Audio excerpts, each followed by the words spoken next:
I think the core issue at the heart of the Arab Spring was clearly a sense of lack of any opportunities for people. If you go to Bouazizi, the young Tunisian who set himself ablaze, he was asking to be able to have a job. It could have been any Bouazizi in the world. He happened to be the first one to do it, to have the courage to do that. But 90% of the population in the Middle East, and those at least in the big heavy lifters of the Middle East, who had a large population with dictatorship and all that, were asking for some liberty, some dignity, some work, some opportunities. And I immediately hasten to say that democracy, I always called it a collateral potential damage or improvement, but it was really this sense of being someone, having a job, having the freedom to express themselves. The political side of it became later because Bouazizi was not trying to destroy the Tunisian regime. He was trying actually to have a decent life. So that's the first part of it. Then, of course, we can talk about Egypt and the cause and all that. But it was really the sense of nothingness and no future for the people. And I think that's what we should retain from it. The Arab Spring is a kind of revolution, but then you tell me, what was the real revolution? Was it the Bolshevik? Was it 1789 in France, when in fact you just replaced the nobility by the plutocracy of the bourgeois? So one has to define what is a revolution. I think the Bolshevik went as further as possible. This is not a real revolution, although we will call it, if only to honor the 25th of January and the Bouazizi in December. But I think there was, because a revolution is really calling for regime change. I think regime change was the only way to get to that kind of change they hoped for. But even if Mubarak had just been a bit smarter, or if Ben Ali hadn't been this god-awful, I don't know how you call it, but a person who had really emaciated his own people for his own benefit. Mubarak was a dictator of rather limited repression existed, but it was not as harsh as, for instance, in Ben Ali's time. You had a certain freedom of the press. But I think, let's call it a revolution, but the fact a revolution that has been so unsuccessful means something very important, and that's the Egyptian side that I wanted to refer to. The fact that the Egyptian who did that revolution were a small minority. And I always heard the feeling of many of my friends, and I said, you only had 867 deaths during that revolution, but the rest of the country didn't really follow you. There were some major upsurge in part of Cairo, of course, in part of Alexandria. But the rest of the country just, the fellahin who have been under 5,000 years of hardship were not prepared to really follow immediately the leadership of the youngster who came there. And a revolution is also a united movement, while in the case of Egypt, you first had this kind of middle-class youngster who were followed eventually by the Muslim Brotherhood. And it was a revolution that the army managed to seize and gain control of within a span of less than a month. From the 25th of January to the fall of Mubarak, to the advent of the army smartly going to talk to Mubarak and say, should we shoot on the people, not having had an answer, considering they didn't have to do it. So they just deposed Mubarak, who had become a liability instead of an asset, and they took control of that country. And one of the sad part of today's conversation about the Arab Spring is the actual regime talks about two revolutions. And that, again, the army is remarkably smart, because what they're doing, they're saying the 25th of January was a great, beautiful revolution. And then we had the second one against the Muslim Brotherhood. And those two revolutions create the regime of today. And they think they're a democracy. If you go from one country to another in terms of explaining both the difference and the commonalities, I think the commonalities is those that I have expressed earlier in terms of the sense of desperation. But each country had its adjustment, very different, and I can explain the difference very rapidly. You have, first of all, Tunisia, which was the most educated country in the region, where the women were treated with much more equality than any other country. And so what has happened in Tunisia gives us a sense of understanding that although there was some very different between the coastal region and the heartland of the country, you still had this sense of education that allowed a debate to take place between the opposition. And Ennahda eventually, rather than see a new dictator emerge in Tunisia, they eventually compromised, and you have the quartet which got the Nobel Prize, of the Peace Nobel Prize, because they managed to find an institutional revision that has worked. You look at Morocco, where you had some elements of it, but very limited. And it was not because of repression, but it was because the king of Morocco happens to be also the Prince of the Faithful.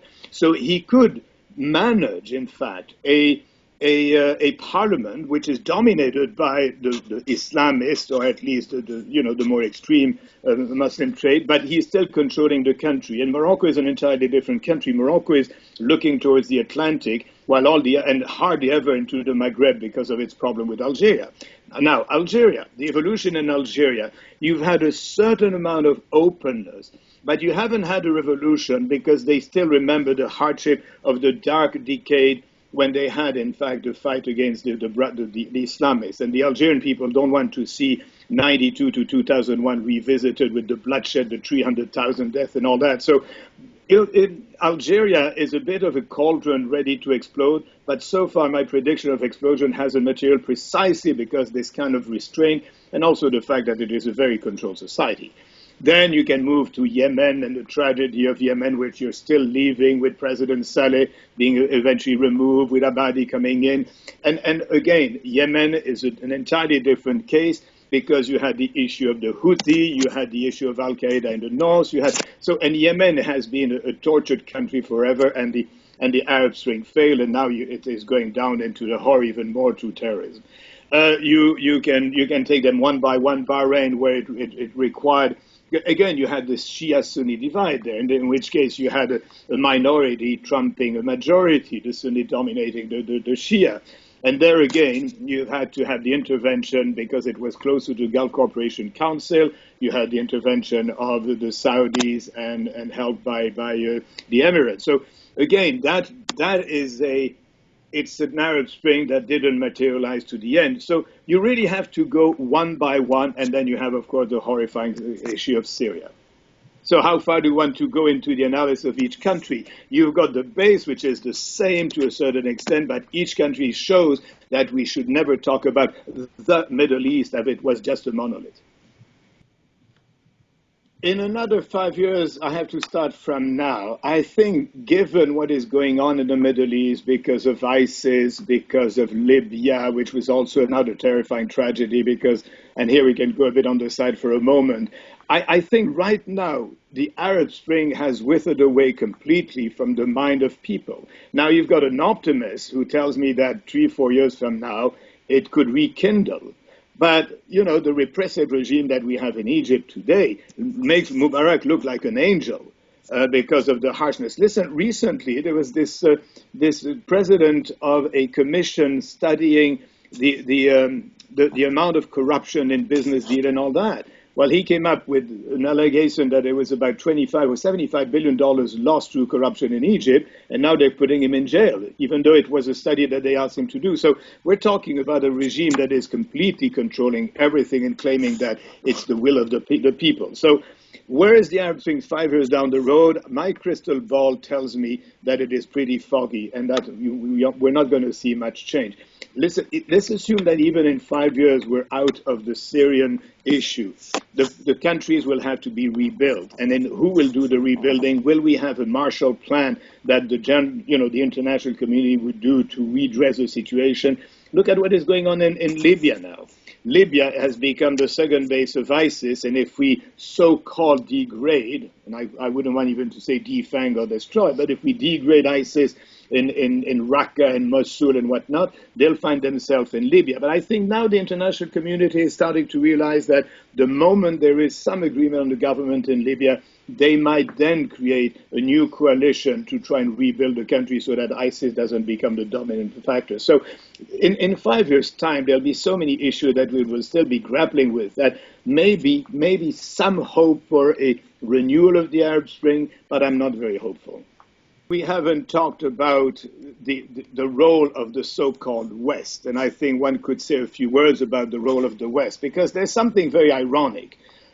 We've intervened in Afghanistan, okay. And I've said all along, Afghanistan will revert to what it was despite 13 years of sacrifice by the West. And right now, unfortunately, I'm starting to be proven right. The Taliban are really taking, when it's Kunduz, when it's whatever the part of it, they're really reappearing. And however, whatever the efforts we've made to rebuild the country of Afghanistan, the police and security force are still not up to the kind of war they have to wage against their own country. So that's one failure.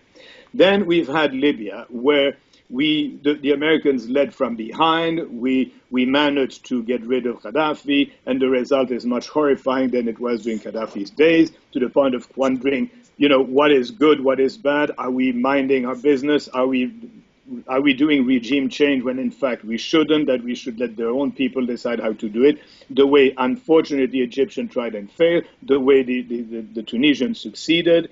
Okay, so that's the one thing. Then you take Syria, where we didn't intervene and the situation is worse. Should we have done the aerial zone or whatever, prevention, no-fly zone? Maybe, maybe not. But right now, do you really think there's a hope for Syria unless there's a change in the work of the coalition? Will there be more boots on the ground? The West has invoked responsibility to protect. A lot of locals think that it's a liberty to invade. I think we've got to rethink the whole approach we have towards those countries, and I think that's where it's pretty bleak. And we ourselves collectively are telling that terrorism is the greater threat, but we're not putting the real means to defeat it, whether it is even from a military standpoint, but military is not the only one. You've got diplomatic, you've got culture, education. We're just not there. There's a kind of a sense of, it's got a Malbrook s'en va en guerre, Malbrook goes to war, and then whatever happens thereafter. No, so I think the role of the West has to get through a complete rethink, which, as I said, that for me would be a kind of a Marshall Plan to rebuild those countries, to provide education. But you know what? My final conclusion on this little interview is that the Sunni-Shia divide is one issue that we're very, very frileux, as we say in French. We're kind of scared to tackle it because that looks like really even more intervention in things on which we have no say. But I think when you look at the history of Islam and you look at the divide where it is, in fact, I'd say a bit like we lived a Renaissance. They need a Renaissance, which is really basically the reform of Islam being probably the most fundamental ideological issue of our time.